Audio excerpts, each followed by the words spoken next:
Hi, I'm Elizabeth, this is the Bookish North, and today I'm here to yet again talk about my last week of reading.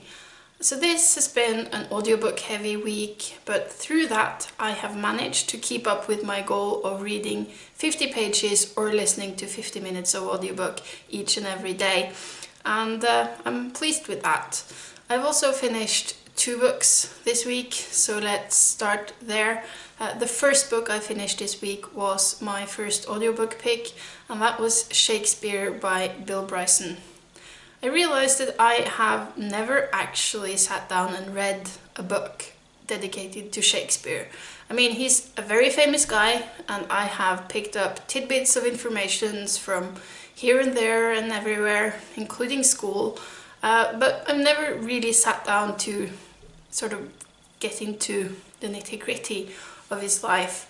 And I thought it was time, and I saw this book in my subscription service for audiobooks, and I thought I would go for it. And I know that Bryson usually writes very good non-fiction books, so I thought it was worth a try, and it certainly was. I'm glad this was the first book I read, because I think Bryson always writes very accessible and very engaging prose, and this was no exception, so it was a good starting point.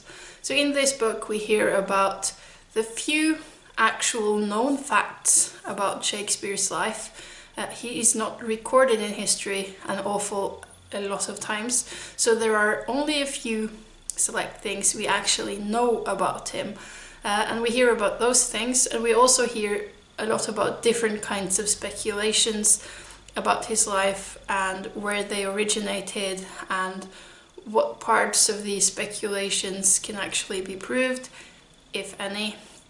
And we also hear about his place and about, more generally, about the time he lived in, both Elizabethan and Jacobean London.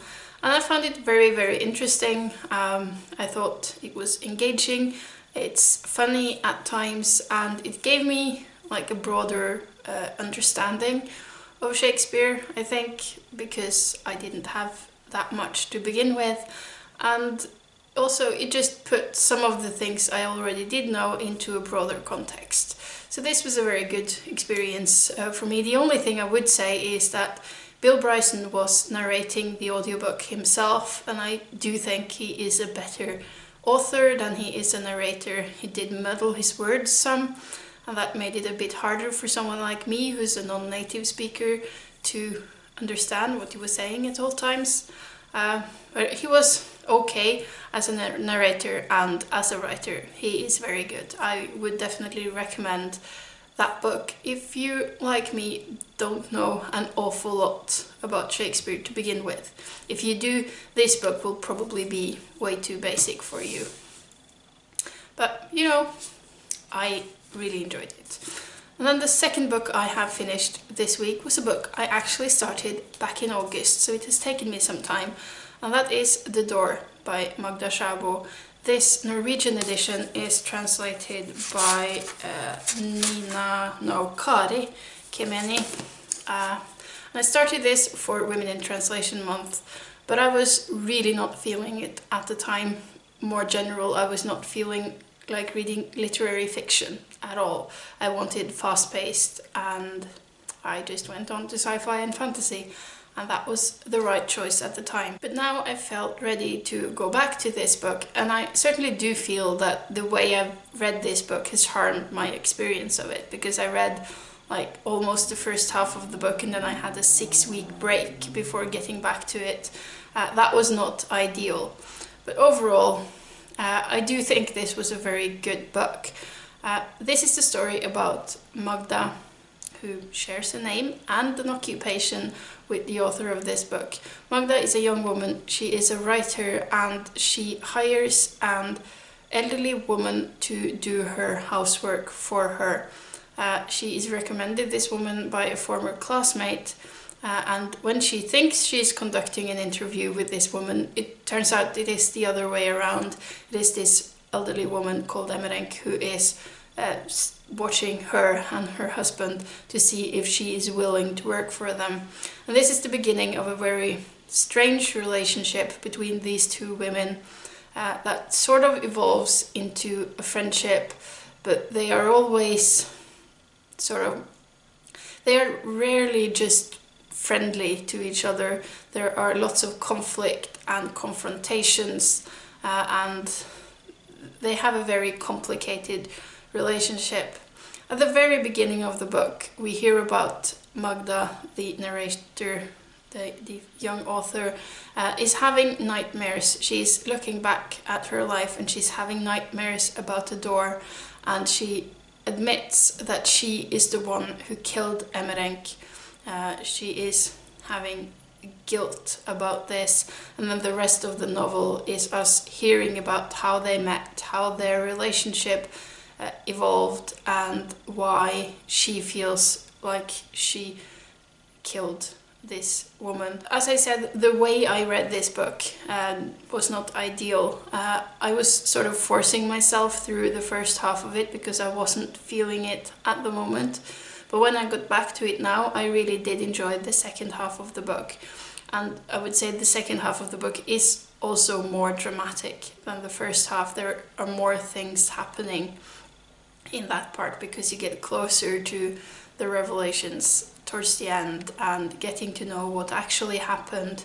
But you know, this book is not that much about plot. It is this portrayal of these two women and how they get closer to each other, and how you get to know the life of this housekeeper through the eyes of Magda, the author. I don't know to what extent this book is autobiographical, but it is hard not to read anything into it when you have a narrator that is a writer and lives in the same place and have gotten some of the same awards and stuff, but this is clearly a novel. In the end, I did really enjoy this book. I can see why it is considered a classic, and it is a sort of quirky portrayal of these two women in a way that made me quite emotional towards the end of it. So I would definitely recommend to pick it up if you have been curious about it. But I would not necessarily recommend reading it in 2 bulks with a 6-week break in between, because no book will benefit from that, let's be honest. I've also started a second audiobook, which is a Norwegian audiobook called Else går til psykolog, which translates to Else is seeing a psychologist. It's written by a famous Norwegian comedian called Koss Furuseth. And in this book, she has gone to see a psychologist for a period of about 2 years, and she has brought the tape recorders to her sessions, and she has recorded everything that is said. And this book is supposed to be transcriptions from these conversations. And she admits in the beginning that she has altered some names to protect the privacy of people. She has also deleted some scenes that she does not want to be publicly known. And I mean, some things are altered in the book, but mostly these are supposed to be genuine conversations taking place in this room with her and her psychologist. And this works really well as an audiobook because it is basically a conversation between 2 people that you are listening to, and when you are listening to it, you actually are eavesdropping on the conversation.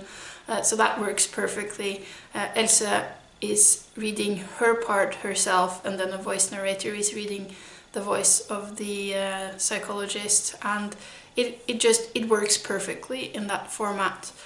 For someone like me who has never been to therapy myself, I find it very interesting to see what goes on in a setting like that and how conversations can go and what they are doing in that room. So I am very fascinated by that. I've never really been a big fan of Else Koss Furuseth myself. I don't think we share the same kind of humor, and she is quite frankly a bit much for me because I'm a much more reserved person than she is, I think. But I do think it is nice to get to know her on a different level as you get through this book. And we hear her talking a lot about her family, because both her brother and her mother has committed suicide, and this has naturally affected how she sees life. And yeah, so far I am about an hour and a half into the audiobook, and it is 5 hours in total, I think. But I am very fascinated by this, and I think it is a really good start. Then, apart from that, I have also read a few chapters more of this tiny book about Ashurbanipal, and that is basically all I've been reading this week.